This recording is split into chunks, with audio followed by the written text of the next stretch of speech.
안녕하세요. 건강한 교회 건강한 목사입니다. 지난 시간에는 부부관계에서 남편이 아내에게 어떻게 행동해야 하는지 알아봤어요. 하나님은 남자와 여자를 동등하게 창조하셨습니다. 그리고 결혼해서 서로 협력하며 행복하게 살기를 바라셨어요. 그러나 죄가 세상에 들어오면서 남녀가 서로 협력하는 것이 아니라 서로 적대하게 됩니다. 이런 모습이 지금까지도 유지되고 있죠. 성경은 남편에게 아내를 지배하는 게 아니라 사랑하라고 명령합니다. 그리고 구체적으로 예수님께서 교회를 위해 희생하는 것처럼 사랑해야 한다고 말해요. 남편은 가정의 머리로서 아내와 가정을 위해 양보하며 희생해야 합니다. 그리고 성경적인 질서를 세우고 유지하는데 남편의 권위를 사용해야 하죠. 성경은 남편에게 그리스도께서 교회를 사랑한 것처럼 아내를 사랑하라고 명령하는데, 그럼 아내에게는 뭐라고 명령할까요? 그리고 그러한 명령에 순종하기 위해 아내에게 특별히 요구되는 자세는 뭘까요? 건강한 인간관계 맺기 13강, 아내는 남편에게 어떻게 행동해야 할까라는 주제로 강의하도록 하겠습니다. 아담과 하와가 죄를 짓고 하나님은 하와에게 너는 남편을 원하나 남편은 너를 다스릴 것이다 고 말씀합니다. 하나님께서 이 말씀을 하신 때부터 지금까지 여자는 남자의 지배를 받으며 살아왔어요. 실제로 남자는 본능적으로 지배하고 정복하려는 욕구가 강합니다. 반대로 여자는 이런 지배 관계를 뒤집으려 하고 남자에게 숭배받으려고 하는 욕구가 강해요. 대부분의 아내는 남편에게 최우선순위가 되고 싶어 합니다. 그래서 자기가 남편에게 최우선순위가 되지 않으면 섭섭해하거나 질투를 해요. 그리고 남편의 마음을 확인하고 싶어 하죠. 심한 경우 이런 질문을 합니다. 나야 회사야? 나야 부모님이야?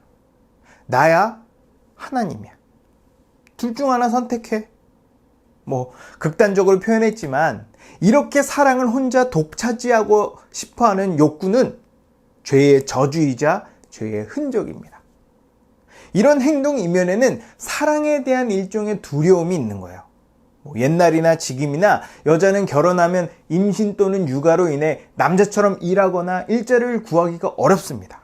그래서 상황상 남편을 의지해야 하는 경우가 많아요. 이런 상황에서 남편의 사랑이 변하거나 또는 식어서 버림받으면 완전히 낙동강 오리알이 돼버리는 겁니다. 실제로 이런 경우가 많아요. 그래서 자기도 언제 어디서 갑자기 남편에게 버림받을 수 있다는 불안감이 생기고 이 불안감을 떨쳐내기 위해 집착하는 거죠. 이런 불안감이 계속되면 점점 부부관계에 금이 가고 결국 파국으로 치닫습니다. 비그리스도인은 이런 불안과 염려가 기본적으로 깔려 있어요. 그러나 그리스도인은 죄의 속박에서 벗어났기 때문에 더 이상 이런 불안과 염려를 가질 필요가 없습니다. 성경은 우리에게 염려하지 말라고 말해요. 하나님의 무한하고 분명한 사랑이 관계를 견고하게 붙들어주기 때문입니다. 우리를 위해 자기 아들도 아끼지 않고 죽음에 내어주는 십자가 사랑이 그 증거예요. 그리스도인은 이 분명하고 제한 없는 사랑을 알기에 결혼에도 상대방에게 집착하지 않고 아주 편안하고 자유롭게 결혼 생활을 할 수 있습니다. 그럼 이런 결혼 생활을 위해 성경은 아내에게 뭐라고 말할까요?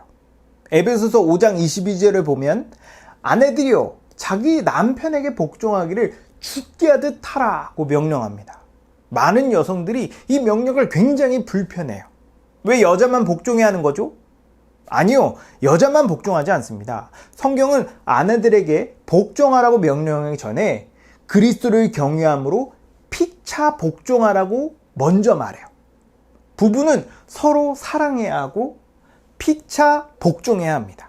근데 아내에게 복종하라고 반복해서 이야기하는 건 특히 아내가 이 부분이 취약하기 때문입니다.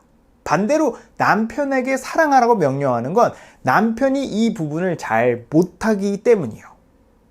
하나님은 남편을 가정의 머리로 세우셨습니다.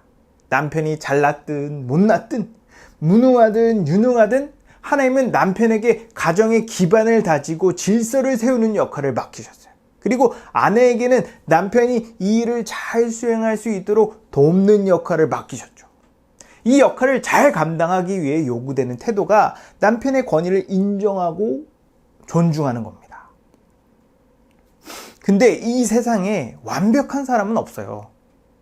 눈에 콩깍지가 씌었을 때는 남편의 모든 면이 다 좋아 보이겠지만 어느 순간 남편의 허물이 아주 강하게 부각될 겁니다. 그러면서 남편을 인정하고 존중하기가 힘들어지는 거예요.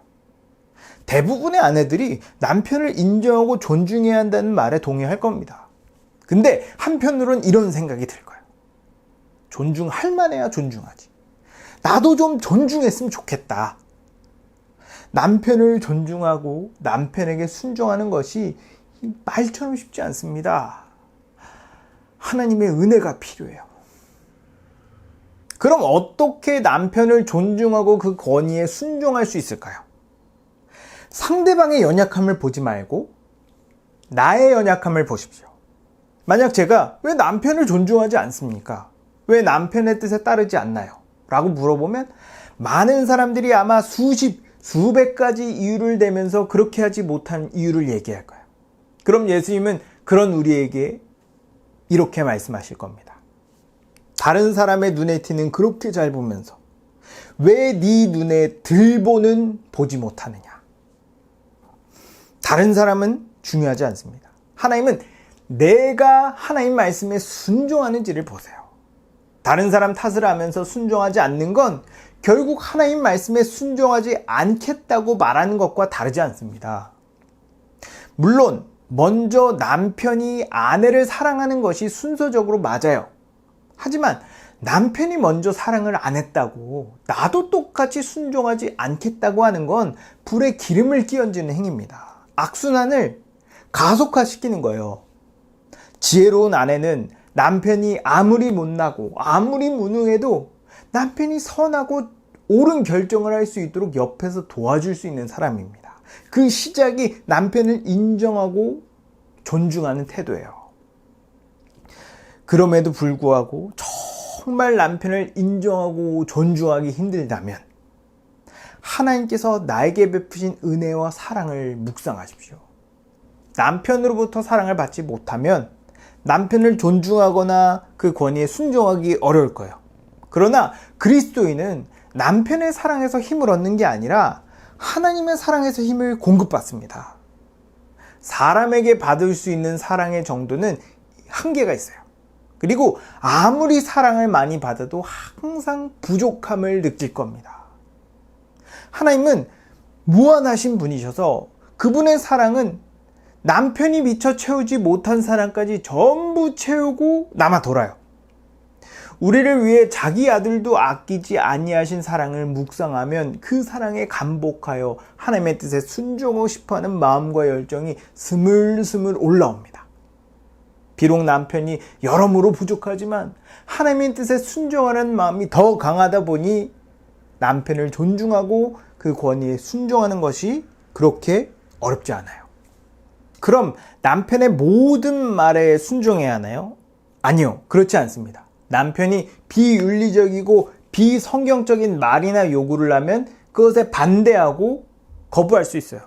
그리고 때론 그것 때문에 관계에 큰 갈등이 생길 수도 있습니다. 가정의 머리는 남편이지만 남편의 머리는 하나님이에요. 남편이 비성경적이고 비윤리적인 결정을 하면 남편뿐만 아니라 가정 전체가 죄를 짓고 화평이 깨지게 됩니다. 아내는 남편이 이런 큰 죄를 짓지 않도록 옆에서 설득하고 때론 강하게 직언할 수 있어야 돼요. 이러라고 남편 옆에 아내가 있는 겁니다. 그러나 단지 남편의 결정이 마음에 들지 않거나 납득이 되지 않아서라면 따지거나 화내지 말고 최대한 그 결정을 존중하며 그 뜻에 따르는 게 좋아요. 물론 그 전에 충분한 대화를 해야 합니다. 그럼에도 불구하고 남편이 어떤 결정을 했다면 최대한 순종하기 바랍니다. 만약 남편이 어떤 결정을 했는데 문제가 생긴다면 그 책임은 남편에게 있어요. 그러나 만약 아내가 남편의 결정을 따르지 않아서 가정의 질서가 깨진다면 그 책임은 아내에게 있습니다. 남편을 존중하기 쉽지 않고 순종하기 쉽지 않더라도 남편의 머리이신 예수님을 생각하면서 예수님께 하듯 대우해 보십시오. 그럼 관계가 안 좋은 가정은 점차 회복이 될 거고, 관계가 좋은 가정이라면 지금보다 훨씬 안정적이고 질서 있게 돌아갈 겁니다. 여러분, 사랑이 넘치고 안정된 결혼관계를 원하십니까? 서로 존중하고 피차 복종하십시오. 상대방이 먼저 사랑하지 않는다고 나도 똑같이 존중과 순종을 멈추지 마세요. 상대방이 안 하면 내가 먼저 하면 됩니다. 내가 먼저 선을 베풀 때 악순환이 멈추고 선순환이 시작돼요. 물론 상대방을 보면 전혀 존중할 마음이 생기지 않을 수 있어요. 그럴 때 존중받고 순종받기 합당한 우리 주 예수 그리스도를 바라보기 바랍니다. 예수님의 사랑이 상대방에 대한 부족함과 아쉬움을 넉넉히 극복하고 상대방을 인정하며 존중하도록 만들어 줄 거예요. 그리고 주께 순종하는 마음으로 남편의 권위에 순종해 보십시오.